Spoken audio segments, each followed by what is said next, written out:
I lived here. We had a radio station business which was managing to keep me body and soul together. I had mortgaged everything I had, putting the money into it, and I had to make it go. I had great faith in him, and I think that we all felt that way at home. Certainly my mother did, and so we assumed that everything would be all right. There was never any discussion of failure at home. You succeeded, and he intended to succeed even if you had to wait a longer time than you had hoped. There was no salvage value in a cable system, so Metcalf used every resource to keep the business going. Officially, he was the president of neighborhood television. In reality, he was much more than that. We all knew who Fred Metcalf was and what his position was, but he didn't treat us as such. You know, we could be working out on the lines, Fred would drive by, he'd stop, come over and talk to us, how are things going, and where are we working at today, and so on. It gave us a sense that, hey, this gentleman really wanted to know what was going on out in the field. I can recall a severe ice storm in the Guelph area, I think it was 1959, and it brought down all kinds of tree limbs, and of course that brought down the cable service wires as well. We worked many long hours, so one day to get people back onto service. Fred came out, he was working along with us to get those lines back up. But bad weather could be a boost to a cable business. It helped bring down the competition. One of the biggest boosts that Fred got in those early years, particularly in '54 with Hurricane Hazel, very serious storm. And one of the consequences was that it wiped out most of the rooftop antennas, the rooftops and the tower antennas, and so this was a big break for cable. It made people realize that big outside antennas were a hazard. The houses were so close to the street and our wires running along the street that when they came down, they very often came down over top of the wires, and of course they were grounded, so they produced a straight short circuit. We'd heard that an antenna had fallen on a fence. On the way down, it had dragged the high-tension wire and electrified the fence. And there were a lot of children playing at that time in that particular area. Well, the firemen were there in full force, all the trucks, they were running around and keeping people away, because it could have been a very dangerous situation if anybody would have touched that fence. This is one of the things that we tried to put across to the public, the dangers of a rooftop antenna. By the end of neighborhood television's second year, Metcalf's hard work and enterprise were paying off, in a modest fashion. He even won his first television in a draw at a local movie theater. But I didn't have it at my home because our area wasn't cabled at that particular time, so I had no reason to have a TV because there was no way I was going to put up an aerial, obviously. And so I hadn't worried about it, but then I won the television set, and shortly thereafter the street was wired. Life in Guelph with a radio station and a small cable business ensured his future as a local businessman. But events in a small Ontario town would change all that.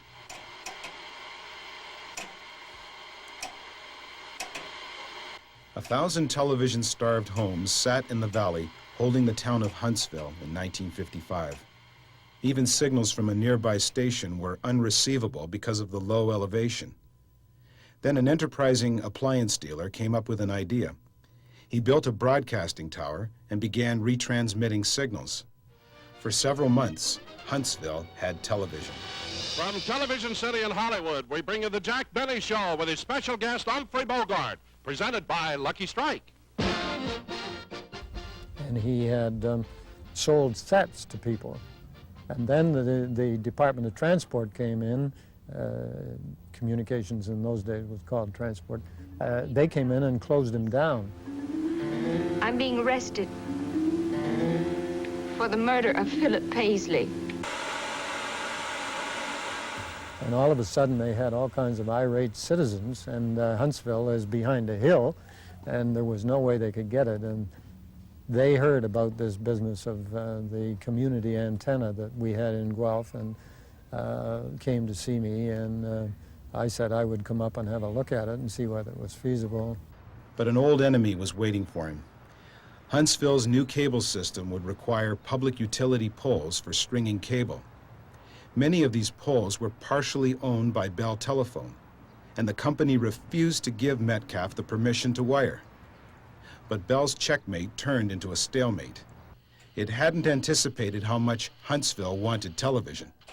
The ultimatum came from the city council to the Bell Telephone that either they allowed us somehow to go on their poles, or they were going to take steps to take the telephone poles off the hydro, or take the telephone connections off the hydro, and let the telephone company worry about their customers. Well, the ability to deal with other than the telephone companies allowed great flexibility. It allowed the cable operators to establish their own cable systems quite apart from the telephone plant.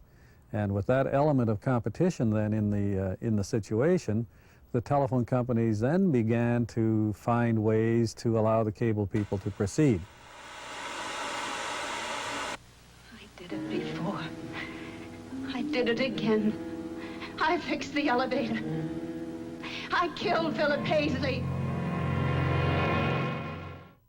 By 1960, neighborhood television had expanded into 5 Ontario communities.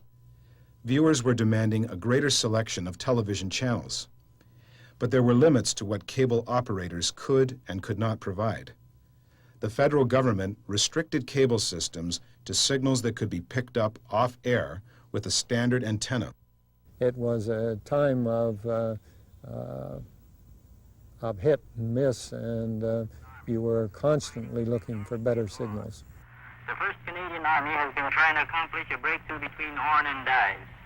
The Allied pressure in Normandy... A solution came from Stan Hoskin, an inventor in North Bay.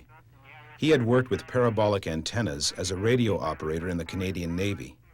After an unsuccessful career as a television retailer, Hoskin hit on the idea of adapting the parabolic antenna for television. Parabolic was 200 feet long, 60 feet to 80 feet to 100 feet high, in some cases 300 feet long. An antenna, a Yagi antenna, was anywhere from 10 feet to about 60 feet long. And the idea was the bigger the antenna, the more the gain to capture the television signals. And in 1957, all the publications were that a television signal would never travel more than 100 miles because of dissipation through space. By the time you got 100 miles, it would be completely wiped out. But I knew from my training and from my experiences that the books were wrong. So Stan found that one of these big antennas, even at ground level, then would get reception over those long distances. It wasn't very reliable reception, but it was certainly very much better than people could get on their own antennas. Hoskin wanted to build a large parabolic antenna to use in a cable system, but he lacked the funds. That's when Metcalf arrived with his chief engineer, Jake Milligan. Together, they turned an innovative backyard aerial into a cable television revolution. Well, Fred and Jake Milligan came up to North Bay in 1961 to talk to Stan as they heard about the parabolic antenna, and they came up here and talked to Stan about designing another one for the town of Huntsville.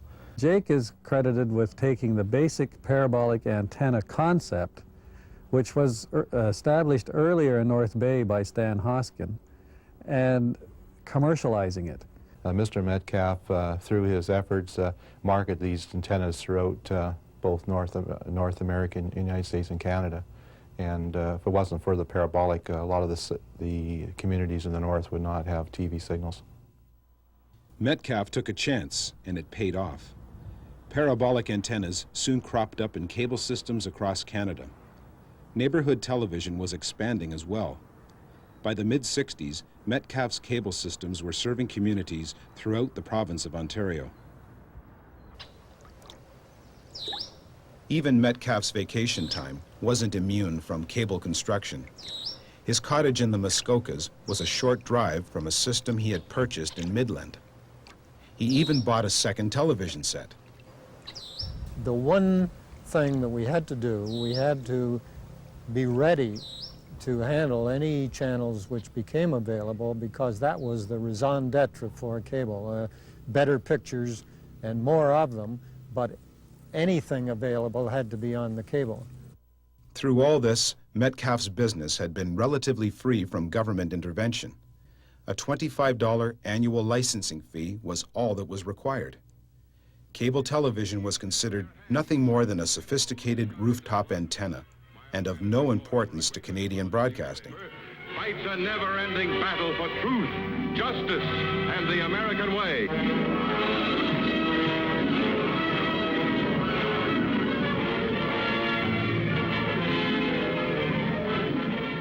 In its 1964 report, the Fowler Commission had some grim news for the government and for the country's private broadcasters. The viewing choice for the majority of English-speaking Canadians was American programming. The blame for this cultural crisis landed on the cable television industry. The Commission noted that households with cable watched less CBC television than those without. And you have to remember that cable in its early days, certainly in all of southern Ontario, was built on the back of the American border stations, particularly out of Buffalo. That was the main reason for people to get cable, because in the early days there were no Canadian television stations. The CBC was a noble experiment in the making of a national culture. Primetime shows featured drama, opera, and classical music. But cable television forced Canadian programs to compete with a popular American product. There was a CBC program, I think it was called Festival, I'm not sure, but I believe that was the name. On Sunday nights, it started at 8 o'clock. And boy, right on the dot of 8 o'clock, my phone would ring, and it would be this fellow out East London. And he would chew me out.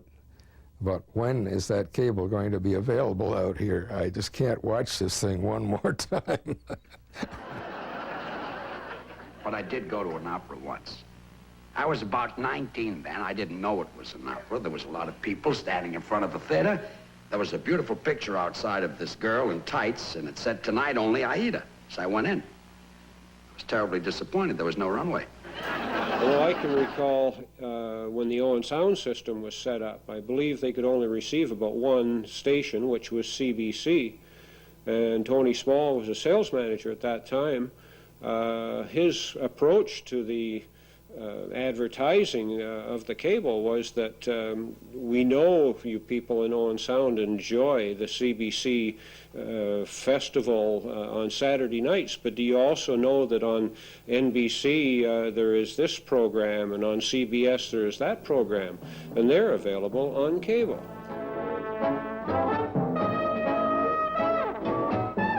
Many of you may remember The Man from U.N.C.L.E., and it was like a detective story. So we thought we'd call ourselves The Man from Cable, C-A-B-L-E. So we rented an old car. It was about a 1922 Ford, I believe.